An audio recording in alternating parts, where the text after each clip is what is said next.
पिछड़े समाज के नेताओं से हम लोगों को 1% भी उम्मीद नहीं लगती। अगर सरकार हर एक मामले में विफल है। देखिए, हम ओबीसी और दलितों की और एसटी एससी की क्या औकात है, क्या कोई बस दोष यही कह सकता है कि शायद ये पिछड़े दलित हैं, इस वजह से इनको इतना समय लग रहा है।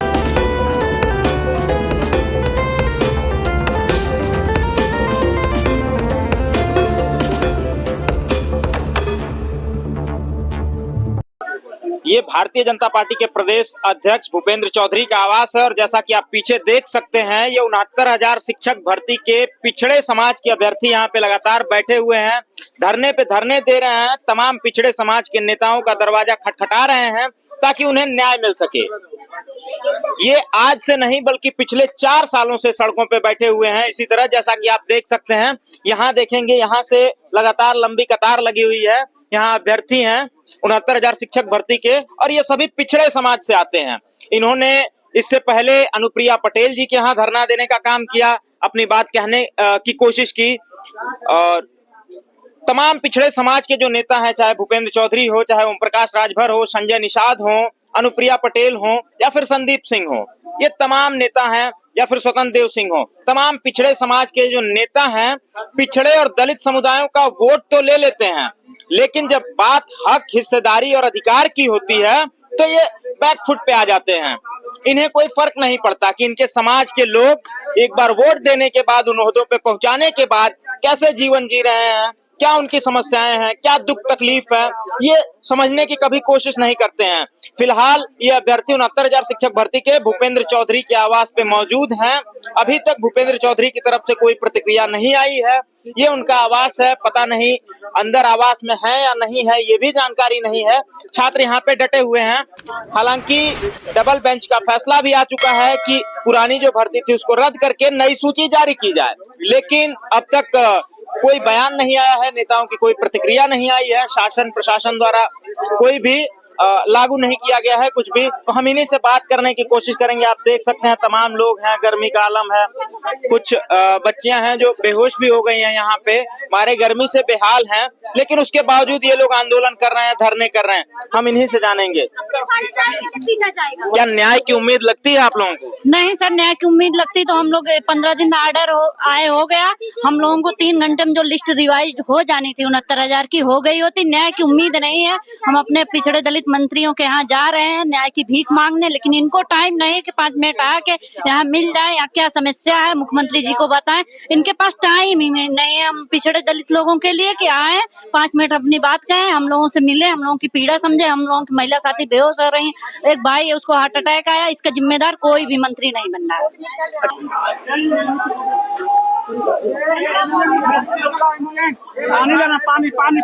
अच्छा, इससे पहले आपने अनुप्रिया पटेल के भी आवास पे धरना देने का काम किया था, वहां से क्या आश्वासन वगैरह मिला? अनुप्रिया पटेल के आवास से आशीष भैया आए, बस आश्वासन दे दिए कि आपका काम हो रहा है, हो जाएगा। कोई फिक्स टाइम नहीं, कब हो जाएगा, होगा कि नहीं होगा, कब होगा, क्या कैसे होगा, कुछ भी नहीं पता। बस आप लोग पिछले 4 सालों से सड़कों पर रह के लगातार संघर्ष कर रहे हैं कि आप लोगों को नियुक्ति पत्र दिया जाए। क्या उम्मीद लगती है अब नेताओं से, पिछड़े समाज के नेताओं से हम लोगों को 1% भी उम्मीद नहीं लगती। अगर उम्मीद लगती तो 15 दिन आर्डर आए हो गया। कैबिनेट की मीटिंग मंगलवार को होती है, माननीय सीएम जी से सब नेताएं मिलकर कहते हैं कि पिछड़े दलितों को न्याय चाहिए, लिस्ट रिवाइज होनी चाहिए। अधिकारियों से बात करते लेकिन ना कोई वार्तालाप है, ना कोई कुछ है। हम लोग सड़कों पे डेली धरना दे रहे हैं, इसलिए पिछड़े दलित बने हैं, बस और कुछ नहीं। क्या नाम है आपका? मेरा नाम नवनीत कुमार है, मैं रायबरेली से हूँ। रायबरेली से आए हुए हैं, कितने समय से यहाँ धरना दे रहे हैं? मैं पिछले 4 सालों से यहाँ पे धरना दे रहा हूँ और एक बार योगी जी खुद बुलाए थे, उस डेलीगेशन का मैं सदस्य रहा हूँ और 23 दिसंबर 2021 की बात है, वो दिन मुझे याद है। तब वो 6800 की लिस्ट आई थी। उसके बाद वो लिस्ट 5 जनवरी 2022 को प्रकाशित हुई, लेकिन वो किसी प्रकार से आगे नहीं बढ़ पाई। तब से हम लोग यहाँ आंदोलनरत है और भी टीवी का आदेश आ गया, उसमें साफ साफ ये लिखा है कि यहाँ पर हम लोगों के साथ अन्याय हुआ है, फिर भी ये सरकार उस अन्याय को पूरा करने के लिए सक्षम नहीं दिख रही है। अगर सक्षम दिखती तो पिछले 20 दिन आदेश को आए हुए हो गए, किसी प्रकार की सक्रियता नहीं दिख रही है। विभाग के अधिकारी किसी प्रकार की बात नहीं रख रहे हैं कि किस प्रकार से वो समाधान की ओर आगे बढ़ रहे हैं, कुछ भी बातें स्पष्ट नहीं है। वो उसी प्रकार से लेट कर रहे हैं सारी चीजों की, ताकि सुप्रीम कोर्ट में मामला जाए, फिर से उलझ जाए, हमें कुछ ना करना पड़े। अच्छा, न्याय पाने के लिए आप लोगों ने पिछड़े समाज के नेताओं मंत्रियों का ही दरवाजा क्यों खटखटाया? और भी समाज के मंत्री थे, नेता थे, या प्रदेश के मुखिया योगी आदित्यनाथ जी का दरवाजा आपने खटखटाया, मैंने सुना? बिल्कुल बिल्कुल, सबसे जी। पहले हम अपने महामहिम मुख्यमंत्री जी से मिले। ऐसा नहीं कि हम अपने ही मुखिया से मिले, और अपने मुखिया से ना मिलकर के हम किसके पास जाएं? अगर वो हमारी पीड़ा नहीं सुनेंगे समझेंगे, तो जो बाकी लोग हैं वो कैसे समझेंगे? तो हमारा मानना है कि हमारे जो सरकार में रह करके, जैसे अनुप्रिया दीदी हो गई हैं, केशव प्रसाद मौर्य जी हो गए हैं, और स्वतंत्र देव जी हो गए हैं, ये सारे मंत्री लोग अगर हमारी सरकार का एक अहम घटक होते हुए भी हमारी मांगों को पूरा नहीं कर पाएंगे, तो ये सरकार हर एक मामले में विफल है फिर देखा जाए तो। और ये इतना लेट जो मामला हो रहा है, तो ये भी कहीं ना कहीं दिखाता है कि हम ओबीसी और दलितों की और एसटी एससी की क्या औकात है, क्या परिस्थिति है इस आज के वर्तमान समय में, जो कि 1000 सालों से हम लोग प्रताड़ित होते आए हैं। और ये एक जीता जागता उदाहरण है कि आज भी हम लोग उस सिस्टम का शिकार हैं, और कहीं ना कहीं उससे हम प्रताड़ित हो रहे हैं। अच्छा, माननीय न्यायालय का जब फैसला आता है, तमाम नेता जो पिछड़े समाज के हैं उनका ट्वीट आता है, शुभकामना देते हैं, कहते हैं कि ये सामाजिक न्याय की जीत हुई है। उसके बावजूद आज 15 दिन हो चुके हैं उस आदेश को आए हुए, नई सूची जारी करने को लेकर के, लेकिन अब तक सूची का कहीं अता पता नहीं है। इस पर क्या कहेंगे? इस पर यही है, कहेंगे कि ये जो हिला हवाली हो रही, लेट लतीफी हो रही, इसके पीछे एक ही कारण है कि ये जो बेसिक शिक्षा विभाग के भ्रष्ट अधिकारी हैं, वो उनका जो भ्रष्टाचार है वो तो उजागर हो ही गया टीवी में, लेकिन वो किसी प्रकार से ये उस पटल पे न पहुंचे, समाधान की ओर न बढ़े, ताकि उनको ये कार्य न करना पड़े, और ये मामला लंबित ही रहे न्यायालयों में। जी, ये बताइए, देश के शिक्षकों के हालात हैं, ये यहाँ के छात्र हैं, देश के शिक्षक हैं, शिक्षकों को कहा जाता है कि प्रलय और निर्माण शिक्षकों की गोद में पलते हैं। यहाँ हैं अभ्यर्थी, इनसे हम बात करेंगे। भूपेंद्र चौधरी के आवास पे आप मौजूद हैं, क्या अभी तक कोई प्रतिक्रिया मिली? नहीं, कोई प्रतिक्रिया नहीं मिली है। हम लोग जब तक माननीय जी से मिल नहीं लेंगे तब तक हम लोग जाएंगे नहीं, क्योंकि ये कोई हम लोग एक दो दिन का तो संघर्ष है नहीं, 4 साल से ज्यादा हम लोगों का संघर्ष हो चुका है। और ये जो लोग आए हैं दूर दूर से जिलों से आए हैं, 75 के 75 जिलों के लोग हैं। ये लोग यदि आए हैं तो माननीय जी का मतलब एक तरीके से दरिया दिली दिखानी चाहिए। कहीं भी हो, कितना भी मुसीबत वाला काम हो, आना चाहिए, बच्चों की बात सुननी चाहिए। अब बताइए, सुनने में आ रहा है कि कहीं किसी दूसरे कार्यक्रम में बिजी है, ठीक है, वो भी उनके कार्यक्रम हो सकते जरूरी, हम मानते हैं, लेकिन कम से कम इतना तो कोई प्रतिनिधि आके यहाँ पे कह दे कि अभी आपसे मिलेंगे, आपके साथ खड़े हैं। कहते तो हैं साथ खड़े हैं, लेकिन वो साथ किस तरीके का है बताइए? डबल बेंच का आदेश आए कितने दिन हो गया है? हम लोग 4 साल से एक ही मांग रट रहे हैं कि हमारे साथ जो अन्याय हुआ उसको हमें न्याय दे दिया जाए, नियुक्ति दे दी जाए। अब सिंगल बेंच ने भी कहा, डबल बेंच ने कहा, अभी माननीय मुख्यमंत्री जी ने भी माना था, पिछड़ा वर्ग आयोग ने माना था, सभी लोग मान चुके हैं कि हाँ 69 शिक्षक भर्ती में बड़े स्तर पर विसंगति हुई है, घोटाला हुआ है। और उसको अब जब डबल बेंच ने कह दिया है कि सुधार कर नई सूची जारी कर दी जाए, जो आता है उसमें उसको नियुक्ति दे दी जाए, हम कुछ अलग तो मांग नहीं रहे। जो संविधान में बाबा साहब ने संविधान में हमें दिया है, उसी संविधान के तहत नियमावली बनी है, उन नियमावली को जो है डबल बेंच ने जो है डिफेंड किया है अपनी जांच परख करके। तो उसी के अंदर जितने लोगों को नौकरी मिले उनको नौकरी दे दी जाए, मामले को खत्म कर दिया जाए। बेवजह हम लोग भी अपने घरों में यहाँ क्यों परेशान हो, अपने घरों में चले जाएं। कोई वैसी मांग नहीं है, ना कोई हम गैर कानूनी मांग कर रहे हैं, ना कोई हमारा अराजकता कर रहे हैं। हम लोग पढ़े लिखे वर्ग से हैं, देखिए सब लोग बैठे हैं। अब इनका कोई बस दोष यही कह सकता है कि शायद ये पिछड़े दलित हैं, इस वजह से इनको इतना समय लग रहा है।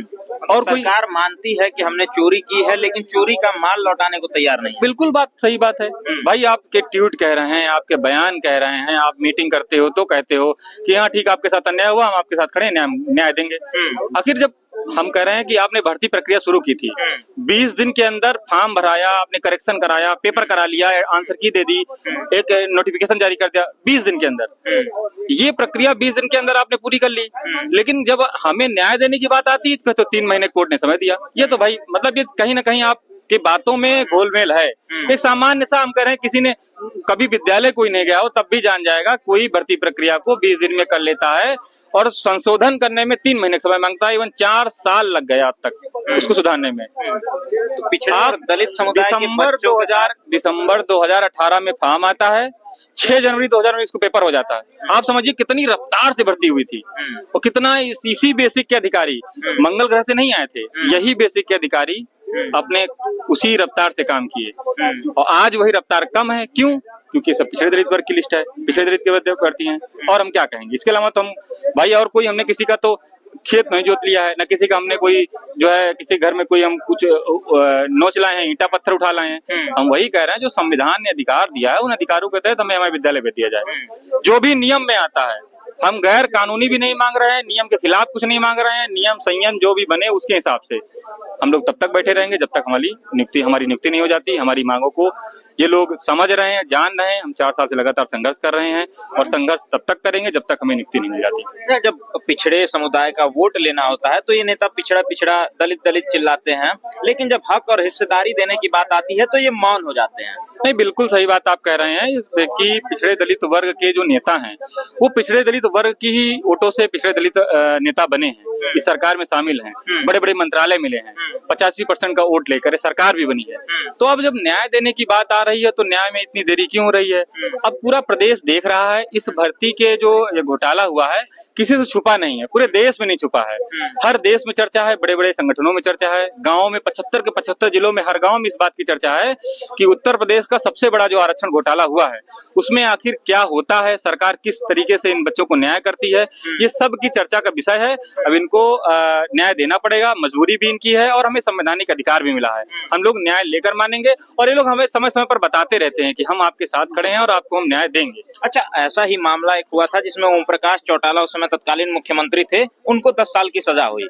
तो क्या लगता है कि ये जो घोटाला हुआ है उससे भी बड़ा घोटाला है, तो इसमें प्रदेश के मुखिया योगी आदित्यनाथ जी को सजा होगी? नहीं, बिल्कुल ये घोटाला जो है बहुत बड़ा घोटाला है 69 शिक्षक भर्ती का। और चौटाला जी की बात जैसे आपने कही, वहाँ के सीएम रहे, उनको जेल जाना पड़ा। देखिए, माननीय मुख्यमंत्री जी न्यायप्रिय मुख्यमंत्री हैं। हम लोग जब भी मिले उन्होंने कहा कि आपके साथ अन्याय हुआ है, आपका जो आरक्षण विसंगति हुई है उसको हम सुधारेंगे। माननीय मुख्यमंत्री जी ने लगातार जो है आदेश दिया इन अधिकारियों को। मुख्यमंत्री जी जितनी बार भी उनको संज्ञान में आया उतनी बार वो हमारे साथ खड़े हुए दिखे, लेकिन हमें समझ नहीं आता कि ऐसे कौन से अधिकारी हैं, ऐसे कौन से इसमें संलिप्त जो है व्यक्ति हैं जिनकी संलिप्तता की वजह से हमें न्याय में देरी हो रही है। माननीय मुख्यमंत्री जी हाईकोर्ट के आदेश के बाद भी उन्होंने मीटिंग किया, मीटिंग करने के बाद कहा कि हम किसी भी युवा के साथ नहीं होने देंगे।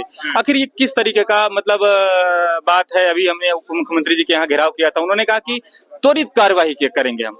अब त्वरित कार्यवाही में जो तत्काल कार्रवाई होती है, 24 घंटे पहले हम लोग टिकट लेते, तत्काल टिकट हम जानते हैं कि उस 24 घंटे पहले की बात होती है। 24 घंटे ज्यादा 48 घंटे हो गया है। शायद तत्काल की परिभाषा हम यही जानते हैं। अब माननीय उप मुख्यमंत्री जी किस तरीके की परिभाषा जानते हैं हमें नहीं पता, लेकिन ये जो है हम लोग यही कहेंगे, हम लोग लगातार घेराव करते रहेंगे जब तक हमें नियुक्ति नहीं मिल जाती है। ये हमारे साथ शिक्षक थे, तमाम अभ्यर्थी थे, वो 69,000 शिक्षक भर्ती के, ये सभी पिछड़े और दलित समुदाय के अभ्यर्थी हैं जिनके साथ घोटाला हुआ है, जिनके हकों पे लगातार डाका डाला जा रहा है। ये अपने हक और अधिकार पाने के लिए लगातार सड़कों पे संघर्षरत हैं। पिछले 4 साल का समय निकल चुका है, सरकार का अब तक कोई आश्वासन नहीं आया है, जबकि माननीय न्यायालय का आदेश भी हो चुका है कि दोबारा से जो है लिस्ट वगैरह जारी की जाए, लेकिन कोई भी जवाब सरकार की तरफ से नहीं आया है। तो अब देखना ये होगा कि सरकार कब तक कार्रवाई करती है, पिछड़े समाज के नेता कब तक मौन धारण किए रहते हैं इस मुद्दे पे। आपकी कोई राय होगी तो कमेंट्स के माध्यम से हमें जरूर बताइएगा। जल्द ही मिलते हैं किसी और वीडियो के माध्यम से, तब तक के लिए नमस्कार, जोहार।